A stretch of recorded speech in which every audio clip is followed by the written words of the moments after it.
Hello दोस्तों और यहाँ पे हेलो स्टूडेंट्स। हम लोग आज से स्टार्ट कर रहे हैं प्राइस एक्शन की सीरीज चालू कर रहे हैं। ठीक है, तो हमें समझने की ज़रूरत है कि प्राइस एक्शन क्या है और हमें क्यों ये सीखना चाहिए और क्या क्या चीज़ें इसके अंदर होती है। प्राइस एक्शन वैसे तो हम लोग जो यूज़ करते हैं वो इसलिए यूज़ करते हैं कि हमें व्यू कैसे जनरेट करना है। तो इस कोर्स के अंदर हम लोग जो बातें करने वाले हैं ट्रेडिंग की, कि ट्रेडिंग के अंदर हमें क्या क्या चीज़ें आनी चाहिए और वो मैं आपको सिखाऊंगा और उसको कैसे इम्प्लीमेंट करना है वो सब मैं आपको बताऊंगा।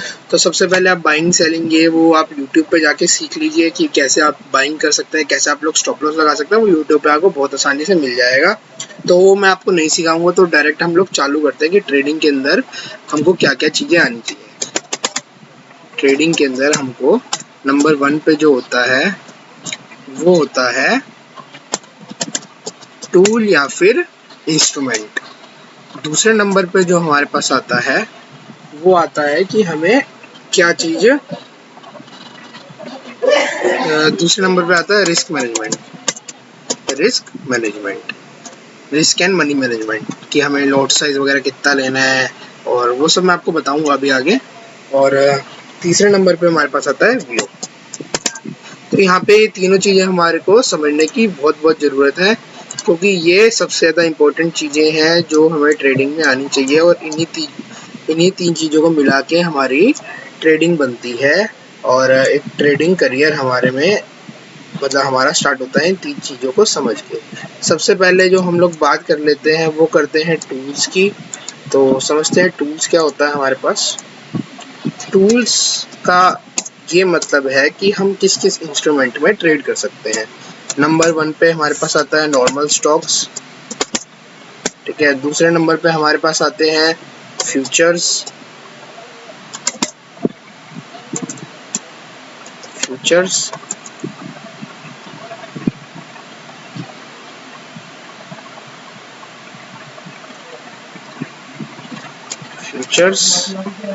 तीसरे नंबर पे आते हैं ऑप्शंस।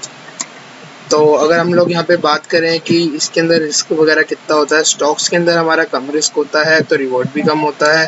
फ्यूचर्स के अंदर इससे थोड़ा ज़्यादा मतलब थोड़ा क्या काफ़ी ज़्यादा रिवॉर्ड होता है और लेकिन रिस्क कम होता है compare two options, but stock से तो काफ़ी ज़्यादा होता है।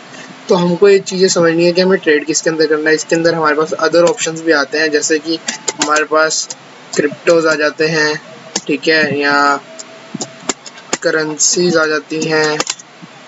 ठीक है, ये सारे ऑप्शन भी हमारे पास अवेलेबल रहते हैं, बट हम जो इंडियन मार्केट की बात करेंगे तो इसके अंदर हमारे पास ये तीन चीज़ें अवेलेबल हैं। इसको एक बार को हम लोग भूल जाते हैं। ठीक है, तो हम जो प्रैक्टिस करेंगे ये भी हम आगे देखेंगे। नंबर 1 पे हमारे पास टूल आता है। अगर नंबर 2 पे अगर हम लोग बात करें, जो हमारे पास नंबर 2 है वो है हमारे पास रिस्क रेशियो रिवॉर्ड, जो कि सबसे ज़्यादा इम्पोर्टेंट है ट्रेडिंग करियर के अंदर। और समझते हैं क्यों इम्पोर्टेंट है। रिस्क मैनेजमेंट, तो रिस्क मैनेजमेंट के अंदर हम लोग क्या देखते हैं कि हमें रिस्क कितना लेना है, प्रॉफिट कितना लेना है, मनी को कैसे मैनेज करना है। क्योंकि अगर हम लोग ट्रेडिंग के अंदर मनी को नहीं मैनेज कर पा रहे तो हमारा कुछ नहीं हो सकता। एक बार आप स्पेलिंग्स को ज़रा इग्नोर कीजिएगा, ठीक है, क्योंकि टाइप करते वक्त ऐसे हो जाता है ऊपर नीचे कोई ना कोई बटन। तो रिस्क मैनेजमेंट के अंदर हम लोग क्या समझेंगे कि आप एक सिंपल सी चीज़ है risk ratio reward. Risk ratio reward के अंदर क्या होता है कि जब हम गलत हैं तो हम कितना लॉस ले रहे हैं और जब हम सही हैं तो हम कितना प्रॉफिट ले रहे हैं। इसका एग्जांपल ये है जैसे कि हम कोई भी सेटअप या कोई भी सिस्टम या कोई स्ट्रेटेजी यूज़ कर रहे हैं, वो 10 में से सिर्फ 7 बार चलता है। इसका क्या मतलब हुआ? इसका मतलब ये हुआ कि हम लोग 3 बार गलत होंगे और 7 बार सही होंगे। तो इसका एक ये मतलब बनता है। और इसका ये मतलब क्या बनता है रिस्क रेशियो रिवॉर्ड का, कि जब हम लोग गलत हैं मतलब जब हम लोग रॉन्ग हैं तो हम लोग क्या करेंगे 1% का लॉस लेंगे, बट जब हम लोग सही होंगे तो हम लोग 2% का प्रॉफिट लेंगे।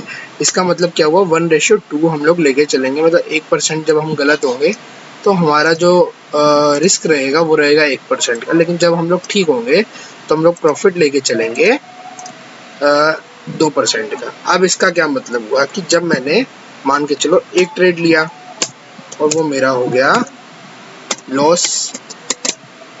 ठीक है, एक दूसरा ट्रेड लिया तो उसमें क्या हुआ, मेरा लॉस हो गया। अब क्या किया मैंने, तीसरा लॉस लिया, तीसरा ट्रेड लिया, उसके अंदर क्या हो गया, मेरा प्रॉफिट। तो अब यहाँ पे एक चीज निकल के आई कि जब मेरा ये और ये लॉस हुआ और मेरा ये प्रॉफिट हुआ तो मैं प्रॉफिट में आ जाऊंगा, प्रॉफिट में नहीं सॉरी, मैं आ जाऊंगा ब्रेक इवन में। ओके, मैं ब्रेक इवन में आ जाऊंगा। अब मैंने क्या करा, एक ट्रेड और लिया, अब इसके अंदर क्या हुआ, मेरा आ गया प्रॉफिट।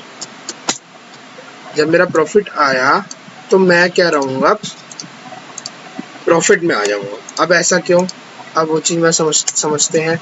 यहाँ पे हमने लिया 1% लॉस और यहाँ पे भी हमने क्या लिया, 1% लॉस, ये तो हमारा प्रॉफिट हो गया। और यहाँ पे हमने लिया 2% का प्रॉफिट, तो ये हमारा आ गया ब्रेक इवन।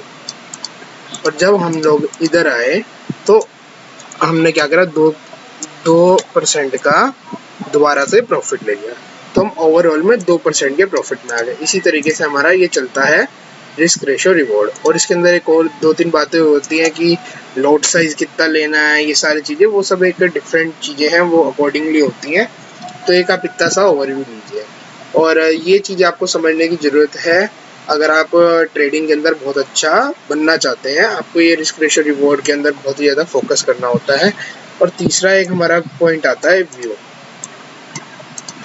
व्यू क्या होता है हमारा, अगर हम लोग तीसरे नंबर की बात कर रहे हैं तो हमको ये समझना है कि व्यू क्या होता है। व्यू क्या होता है, हमें जनरेट करना होता है कि मार्केट का के बारे में एक व्यू जनरेट करना है कि मार्केट बुलिश है या बियरिश है या फिर साइडवेज है या कंसोलिडेशन, इसको कंसोलिडेशन भी कहते हैं, मतलब कि एक ही जगह पे घूमने जा रही है। मैं आपको थोड़ा सा डिफाइन करता हूँ ये तीनों टर्म्स क्या है हमारे पास। ठीक है, तो समझते हैं एक बार इसको क्या कहते हैं। साइडवेज मार्केट क्या होती है हमारी, तो बुलिश क्या होती है, बुलिश वो मार्केट होती है जब बियर्स, मतलब कि जब बायर्स मार्केट में ज्यादा होते हैं। इस टाइम पे जो मार्केट हमारी मूवमेंट देती है वो देती है इस तरीके से, जो मार्केट होती है वो इस तरीके से चढ़ रही होती है, मतलब कि मार्केट चढ़ रही होती है तो उसको कहते हैं बियर मार्केट, और सॉरी उसको कहते हैं बुलिश मार्केट या बियरिश मार्केट। और उस टाइम पे बायर्स बड़े हुए होते हैं। थोड़ा स्पेलिंग दोबारा से यूं दब गया तो आप एक बार इसको इग्नोर कीजिएगा। ठीक है, तो बुल मार्केट हमारी होती है और जब हम लोग बियर मार्केट की बात करते हैं तो मार्केट गिर रही होती है तो उसको कहते हैं बियर मार्केट। तो बियर के लिए हम लोग एक बार इसको डिफाइन कर देते हैं रेड कलर से। इस टाइम पे क्या होता है कि हमारे सेलर्स ज़्यादा एक्टिव होते हैं।